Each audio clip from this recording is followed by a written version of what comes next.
जेव्हा घरातून अजिबात बाहेर जायला भेटत नाही ना, त्यावेळेस असं वाटतं की काय यार, आपल्याला तर घरातच थांबावं लागतंय, घरातून बाहेरसुद्धा जायला भेटत नाही.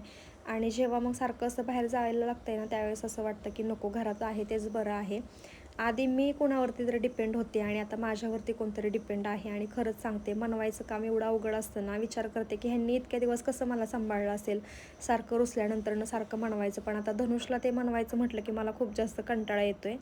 माझी लग्नाची बऱ्यापैकी शॉपिंग झालेलीच आहे, पण काय आठवलं की परत घ्यायला जाते. पण सगळ्यात मेन महत्त्वाचं काम राहिलं होतं ते म्हणजे धनुषची आणि त्याच्या पप्पांचे कपडे.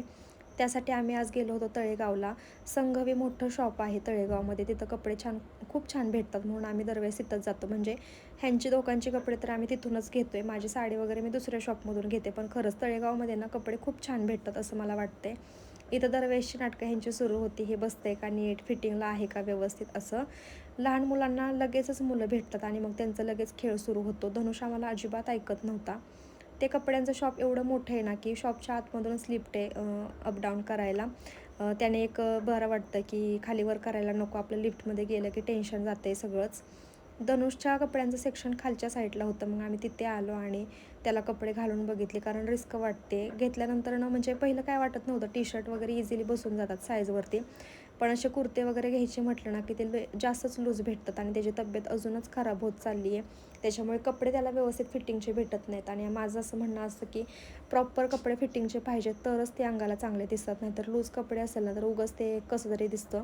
म्हणून खूप बघितलं, म्हणजे भरपूर सारे ड्रेस बघितले, सगळे घालूनसुद्धा बघितले. आणि हे का छोट्या साईजमधला आम्हाला भेटला, म्हणजे हा फक्त 2 नंबरचा ड्रेस होता.